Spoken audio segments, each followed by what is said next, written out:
The show starts with Russ Willard, the founder of the Mercer Center for Experimental Physics, locally known as the Loop in Mercer, Ohio. He introduces the facility and explains its purpose to uncover the universe's mysteries that appear unbelievable to ordinary people. He mentions that everyone has a connection to the loop in some way. After the introduction to the facility, the focus shifts to a young girl named Loretta. In class, she finds herself distracted, gazing out the window at the impressive structures of the MCEP. Once school ends, on her way home, she pauses near a lake, playfully tossing stones onto the icy surface while admiring the scenery. Suddenly, she notices unusual movements in nearby pebbles. Curious, she listens intently and hears a low rumbling from beneath the ground. Despite feeling a bit unsettled, she continues on her way back home. Along her path, she becomes aware of a strange robot trailing her from a distance. Choosing to ignore it, she moves towards home. When she reaches home, Loretta overhears her mother, Alma, arguing with a man who accuses her of taking a piece of the eclipse, endangering Loretta. Alma asserts Loretta's ability to protect herself and asks the man to leave. Hearing this tense exchange, Loretta quietly leaves home, ignoring her mother's calls. Later that evening during dinner, Loretta confronts Alma about what she took, cautioning her against stealing. Alma clarifies that she didn't steal it but acquired it for an experiment. Loretta offers to help, but Alma insists it is too risky for her daughter. Loretta then asks about Alma's work at the Loop, but Alma suggests it is too complex for her to grasp at the moment. They then discuss the possibility of working together there in the future. That night, when the lights suddenly go out, Loretta goes downstairs to find Alma, who is absorbed in examining a glowing object on her desk. As the glow fades, the windows shatter, startling Loretta, who hurries back to her room. The following day at school, Loretta is pleased to receive a good test score. After classes, she waits outside the MCEP to show Alma her results, but Alma never arrives. Returning home, Loretta is shocked to find her house gone, replaced by a large circle in the snow with a strange black rock in the center. Concerned, she picks up the rock and tries calling Alma. She then dashes into the nearby woods calling for her mother. In the woods, Loretta encounters a boy named Cole, who is throwing stones at the same robot she saw before. She tells Cole to stop picking on the robot and ventures deeper into the woods. Cole decides to follow her into the woods. They discover an abandoned house in the middle of the woods which Cole believes to be haunted, but Loretta enters boldly. Inside, they witness a peculiar phenomenon where snow is slowly lifting into the sky. As Loretta places her hand, Loretta's house begins to disassemble and float away. Curious, Cole asks who Loretta is searching for, and she explains it's her mother. Cole offers to help find Alma. Cole learns from Loretta that Alma works at the Loop, just like Cole's own parents. So, he decides to take help from his parents and suggests they ask them about Alma. At Cole's house, he finds his mother talking to his grandfather, Russ Willard. Unable to interrupt them, Cole instead shows her his room where they meet Cole's brother, Jakob. Loretta notices Cole's father's artificial arm, but doesn't dwell on it. In their room, they discuss gravitational forces and black holes, sparking Loretta's curiosity. Loretta then shows Cole the strange rock she found at her former home, mentioning Alma took it from underground at her workplace. When Cole releases the rock, it floats mysteriously. They decide to take the rock and search for Alma at the facility where she supposedly works. However, when they inquire with the security guard, he denies Alma's employment there, which frustrates Loretta. Convinced it's a lie, she leaves in disappointment. The guard reports the incident to Cole's mother, who appears visibly unsettled by the news. Continuing her search for Alma in town, Loretta mistakes Cole's mother for her own. She leaves the bar after the incident and feels guilty for her mother's disappearance. Later, Cole takes her back to his home where she enters Cole's mother's room and finds the same test paper she intended to show Alma. Meanwhile, Cole's mother visits Loretta's former house site and realizes both her younger self and current self are existing in the same timeline. It is then revealed that Cole's mother is actually the adult version of Loretta. After returning home, adult Loretta asks Cole about the whereabouts of young Loretta. Cole informs that despite his attempts to prevent her from entering the room, the younger Loretta went through adult Loretta's room and then hurried off. Adult Loretta investigates and finds her in the abandoned house in the middle of the woods, where she discovers young Loretta singing to herself next to a fire. When adult Loretta enters, young Loretta asks about Alma and expresses frustration over not being able to see her again. Upset, she throws things around the room. Adult Loretta explains Alma's experiments and how they remain a mystery. She reassures young Loretta that life doesn't always make sense. Young Loretta soon realizes that adult Loretta is actually her future self. Adult Loretta comforts her, explaining that she now has a family and a home. She assures young Loretta that her future holds a new life waiting for her. She also discloses that Cole and Jakob are her sons. During their conversation about Alma, adult Loretta reflects that she never felt prepared to be a mother. Young Loretta mentions that Cole feels the same way about his own mother. They eventually head to MCEP, where adult Loretta guides young Loretta to the underground section. There, she shows her the origin of the Black Rock, a large black sphere known as the Eclipse, which is the heart of the loop.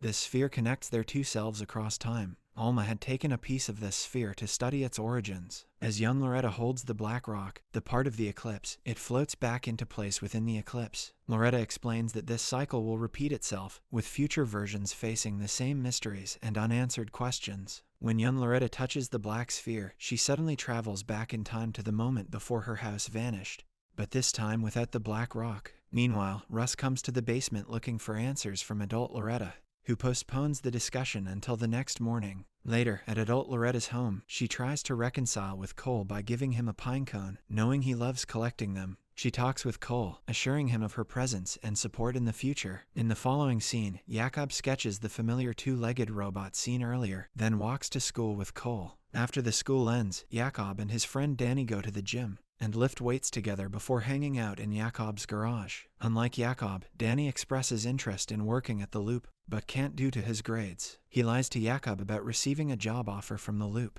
In contrast to Danny, Jakob finds it challenging to break out of his shell, especially when it comes to asking May, a girl from school, out on a date. Danny advises Jakob to take action without overthinking, but Jakob's shyness makes it difficult for him. Later that evening at dinner, Jakob's father, George, discusses Jakob's future as he nears graduation. When asked about his future, Jakob mentions his interest in pursuing drawing. However, his father dismisses it, considering drawing to be only a hobby rather than a serious career path. Loretta then urges Jakob to think carefully about which field he wants to pursue at the loop, emphasizing that time is limited for making such decisions. In contrast, Danny lives a more traditional life, painting barns and crushing rocks. Later that day, Danny and Jakob explore the woods and come across an old piece of rusted machinery, thinking it might be a sea mine at first. Despite Jakob's initial hesitation, Danny convinces Jakob to enter it. When Jakob steps inside, there is a sudden whooshing sound that intensifies. After a while, Jakob wakes up on the forest floor in Danny's body, and Danny wakes up in Jakob's body inside the machine.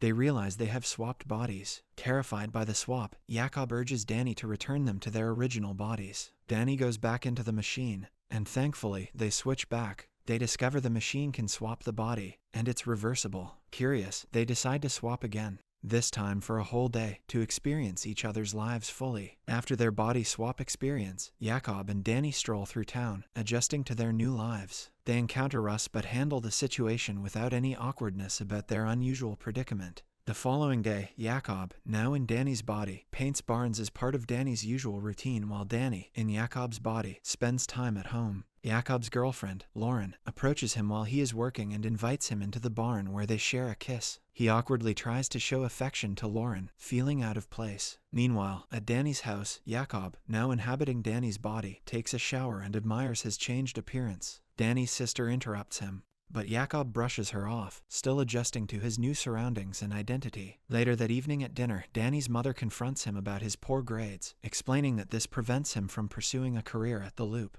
Recognizing this, she believes he should abandon the idea of working at the loop altogether. She suggests he consider his uncle, Henry's offer to work at the quarry as an alternative path forward. As Jakob prepares for bed, he is startled by Danny's pet spider. He handles it gently and places it back into its container. Meanwhile, Danny, now in Jakob's body, struggles with insomnia. He watches outside the window from Jakob's bedroom and sees his own body outside, adding to his disorientation and discomfort. It just turns out to be a dream. The following day, Jakob is eager to return to his own life, but Danny persuades him to spend one more day. They exchange stories about their experiences. Jakob recounts his conversation with Danny's mother about a job offer from Danny's uncle, Henry, which Danny urges him to turn down. Danny also shares his unsettling experience of having a dream where he saw his body outside the window while he was in Jakob's body. Later that day, while working on painting barns that day, Jakob notices Danny heading into the woods with May, a girl Jakob has secretly liked for some time.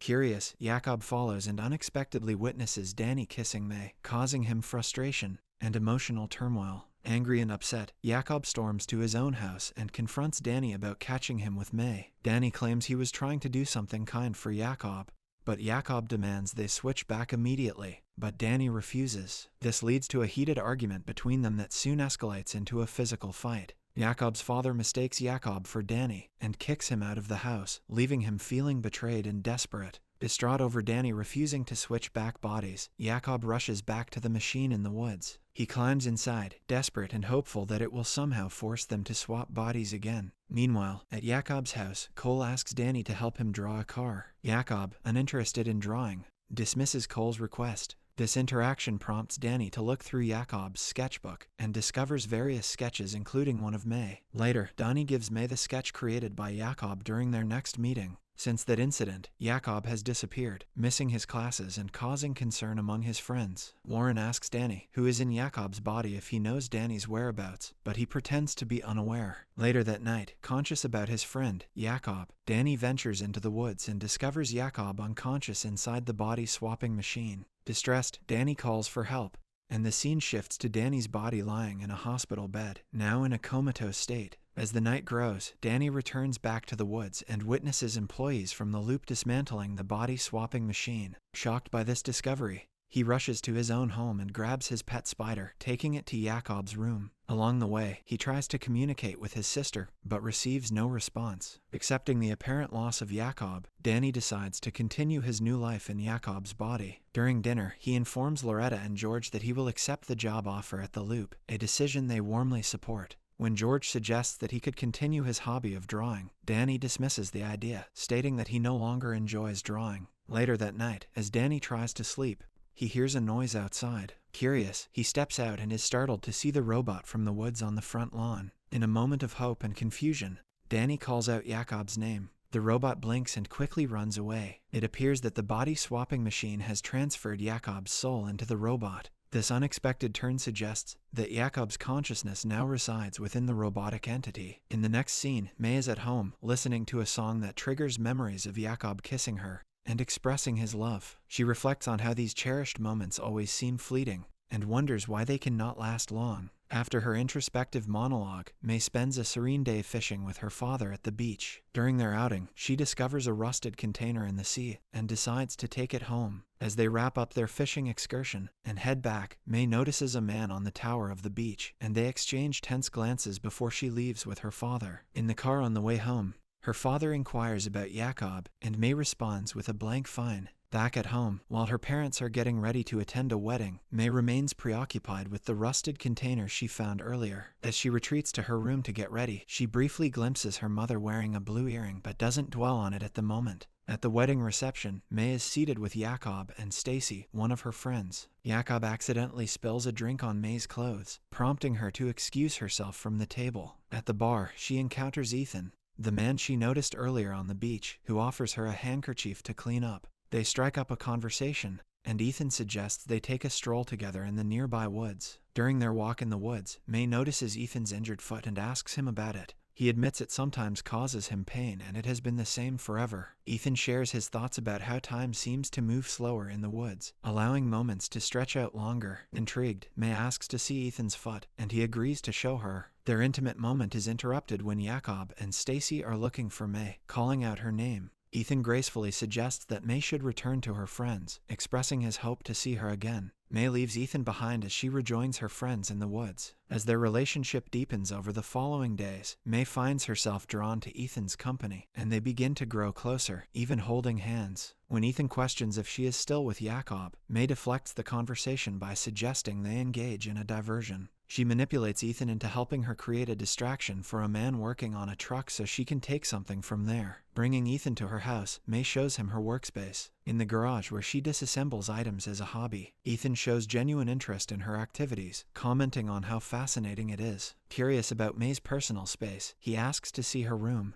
and they move to her room. In her room, Ethan notices a drawing Jakob made of May and criticizes it. He tells her that he may not be into drawing and lacks skill in that area, but he believes she is even more beautiful than the drawing itself. They share a moment listening to music, and their bond deepens as they start kissing. Their intimacy is abruptly interrupted when May's mother unexpectedly enters the room and discovers them together. When May asks her to leave, her mother remains there, prompting Ethan to leave the room. That evening, May successfully activates the rusted device she retrieved from the sea. Upon snapping the silver bracelet found inside the container onto her wrist, time seems to freeze around her. Testing it at home first, she observes her parents frozen in place, unaffected by her actions. The following day, May takes the device to school and demonstrates it to Ethan after apologizing for the last day. She gives him the silver bracelet to wear and activates the device. Instantly, all the sounds from the hallway come to a halt. Ethan investigates and discovers frozen students and teachers in the corridor, including Jakob. May explains to Ethan that this device allows them to be together, freezing everyone around them. With the world around them motionless and silent, May and Ethan find amusement in exploring and interacting with frozen pedestrians on the city street. May proposes a playful and whimsical idea. Since time appears to be suspended, she wants them to have a physical relation in the middle of the street. Ethan is initially hesitant, unsure about the unconventional suggestion. However, May persuades him, emphasizing the unique nature of the situation. She argues that in a frozen world where time stands still, they have the freedom to create a memorable moment without any constraints. Ethan, swayed by May's enthusiasm and the surreal atmosphere around them, eventually agrees to join in the spontaneous gesture. Following this, May climbs atop a nearby car, where she shares a poetic sentiment with Ethan. She suggests that they can bask in this moment of frozen time together, embracing the idea that it can remain eternally perfect and untouched by the passage of time. For May, this extended moment of suspended time fulfills her desire for a lasting and uninterrupted connection with Ethan, where they can savor the joy and spontaneity without worrying about it fading away. They spend more than a month in the frozen time, enjoying each other's company in the suspended world. May seeks reassurance from Ethan, asking him not to leave her, and he promises her that he won't. Ethan then asks if May will end her relationship with Jakob once they unfreeze the time, but she responds hesitantly. However, when they try to turn off the device, it doesn't work. May thinks they need a new vial of the substance that powers it. Ethan gets worried and wants to fix it quickly. They head to the truck where they originally found the substance to power the device. Finding the truck empty, May then begins searching the man's house in hopes of finding another vial or any other helpful clues. Inside, she is devastated to find her mother and the man amid passionate lovemaking and being unfaithful to her father. This leads May to impulsively throw clothes out of the house, leaving nothing to cover them. Ethan enters the room and jokingly suggests they have a secret love, not realizing the involvement of May's mother. This sparks a heated argument between them, leading Ethan to storm off while May angrily passes comments on him. After a while, May searches desperately for Ethan, eventually finding him at the beach where they first met. She tearfully apologizes only to realize Ethan is frozen in time without the bracelet on his wrist. She repairs the device to restore time's flow. When the device is turned off, Ethan walks away awkwardly, and May, refraining from stopping him or repeating her apology, watches him leave. Over time, May lies quietly in her bed, storing the device beneath it inside a box. During a beach outing with her father, she confides her doubts about her relationship with Jakob. Her father offers wisdom, suggesting that sometimes the most meaningful moments are cherished because they are temporary. Back home, May places her mother's blue earrings, the ones she found at her secret boyfriend's house, on the bathroom counter in front of her. As May and Ethan go back to their usual routines, they unexpectedly meet on the street one day, where they had shared a special moment. May is upset with Ethan for not keeping his promise. They converse briefly, with Ethan trying to get her back by reciting the Chinese phrases he learned from her, but it doesn't sway her mood and she walks away. Seeing this, Ethan decides not to stop her, and they both continue walking in different directions, signaling an unresolved tension between them as they part ways. Subscribe for more videos like this, turn on the notification, and leave 1,000 likes or 100 comments if you'd like us to continue part 2. Thank you.